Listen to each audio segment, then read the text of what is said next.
कुछ स्थानिक नागरिक हमारे साथ है। मोरेश्वर सुरते जो सामाजिक कार्यों में सबसे आगे रहते हैं इस क्षेत्र में, चाहे वो रावण दहन हो या फिर कोई और सामाजिक कार्य, उनसे प्रतिक्रिया लेंगे। किस तरह का विकास पिछले 20 साल 30 साल में देखने को मिला, विधानसभा का क्या माहौल है, क्या लगता है कौन इस बार बाजी मारने वाला है? इस बार बाजी तो भारतीय जनता पार्टी ही मारेगी और बावनकुले साहब ही मारेंगे, क्योंकि एक बावनकुले साहब को तरफ देखने का नज़रिया जो है इस पूरे मतदार क्षेत्र का एक विकास पुरुष करके उनको देखा जाता है। चंद्रशेखर जी बावनकुले साहब का पिछले 5 साल में टिकट कट गया था। लोग नाराज़ हो गए थे, नर्वस हो गए थे, घर से बाहर नहीं निकल रहे थे, उनके दिल में गुस्सा था। फिर भी साहब ने 5 साल तक इस पूरे मतदार क्षेत्र को अपने परिवार जैसे पाला है, हर परिवार से जुड़े हैं। और बावनकुले साहब के जो रिलेशन यहाँ पर है तो 1.5 लाख परिवार से व्यक्तिगत संबंध है। ऐसे परिवार को वो छोड़ना नहीं चाहते थे और उनको परिवार के लोग उनको नहीं छोड़ना चाहते थे। आज तो खुशी की लहर है, सब लोगों के दिल में इतनी खुशी है कि बावनकुले साहब को टिकट मिलने से जिस दिन टिकट डिक्लेयर हुई उसी दिन साहब जीत गए। अभी तो सिर्फ लीड गिनना है, ऐसी चर्चाएं पूरे जनता में है। आम जनता भी चाहती है कि सिर्फ लीड गिनना है। और बावनकुले साहब के साथ में यहाँ का अंत्योदय से अंत्योदय तक का जो व्यक्ति है वो साहब के साथ जुड़ा है। यहाँ का पूरा व्यापारी वर्ग है वो साहब से जुड़ा है। यहाँ का कंपनी में रोजगार जो करा है वो भी उनके साथ जुड़ा है।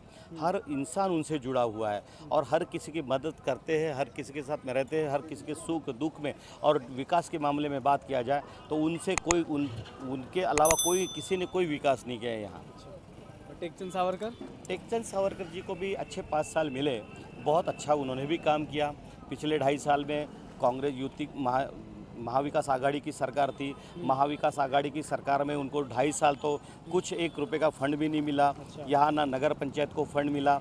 लेकिन जब महाविकास आघाड़ी की जब अपना युति की जब सरकार आई, एकनाथ शिंदे जी ने जो उठाव किया उसमें युति की जब सरकार आई तो यहाँ 200 करोड़ रुपए मौदा के लिए माननीय आमदार साहब ने यहाँ दिए।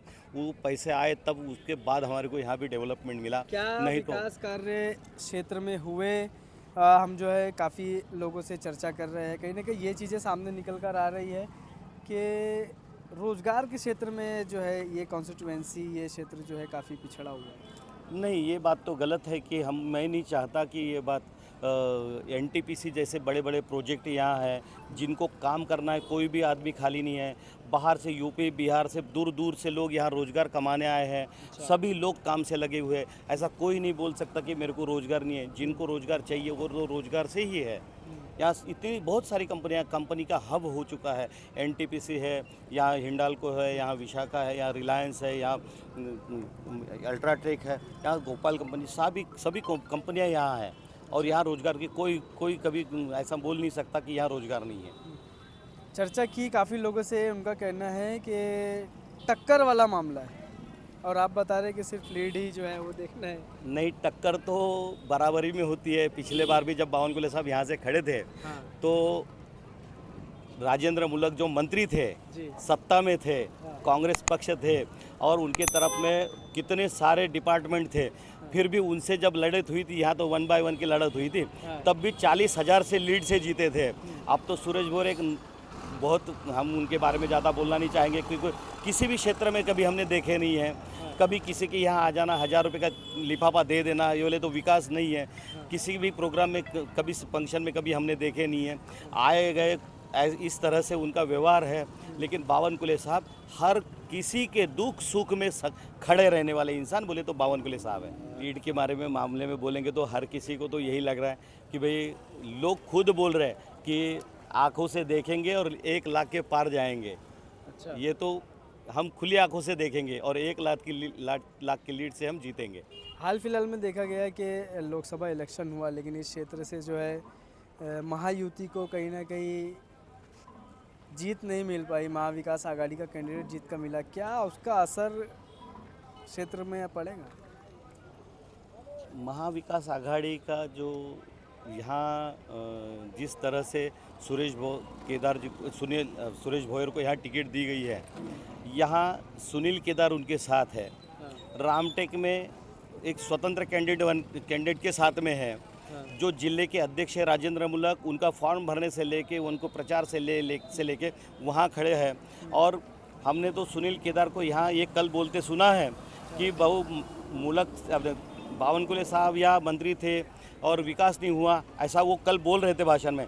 लेकिन उन्होंने खुद आके देखना चाहिए, मौदा शहर में और मौदा पूरे विधानसभा में हर एक काश्तकार की यहाँ पर पानदान का रास्ता हुआ है, यहाँ पर रोड हुए हैं, यहाँ का इंफ्रास्ट्रक्चर हुआ है, यहाँ सरकारी दवाखाना इतना बड़ा हुआ है, यहाँ पर कोर्ट की बिल्डिंग यहाँ इतनी बड़ी हुई है, नेशनल हाईवे पे इतने सारी फैक्ट्रियाँ कंपनियाँ आई हुई है।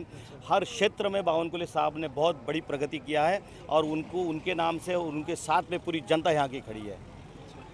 तो 1 लाख की लीड जिस तरह से बताया जा रहा है यहाँ के लोगों द्वारा, 1 लाख की लीड से चंद्रशेखर बावनकुले जीतने वाले हैं। यहाँ के स्थानिक नागरिक से हमने बात की। अब देखना यह है कि 23 तारीख को जो परिणाम आते हैं, जनता ने किसको चुनकर दिया, किसका झंडा यहाँ पर लहराएगा, वो परिणाम के बाद सामने आएगा। बने रहिए एनजीपी न्यूज़ के साथ। बहुत बहुत शुक्रिया। नया फोन लेने के बारे में सोच रहे हो तो सीधे चले आइए ओमकार मोबाइल। यहाँ आपको मिलेंगे सभी ब्रांड्स के नए मोबाइल और वो भी 0% फाइनेंस के साथ, और साथ ही पाइए सरप्राइज गिफ्ट भी। तो आज ही आइए ओमकार मोबाइल, गुजरी बाजार चौक, कांटी। इन त्योहारों पे घर लाए नए electronic items, LED TV, smartphones, washing machine या फिर हो एसी। हमारे यहाँ सभी इलेक्ट्रॉनिक अप्लायंसेस पर 0% डाउन पेमेंट के साथ फाइनेंस फैसिलिटी और एक्सचेंज ऑफर के साथ पाए ढेर सारे गिफ्ट वाउचर जीतने का मौका। मम्मी के किचन के लिए खरीदना हो ओवन या पापा के लिए खरीदना हो स्मार्टफोन, इलेक्ट्रॉनिक अप्लायंसेस को खरीदना तो सुरेश इलेक्ट्रॉनिक शोरूम ही आना।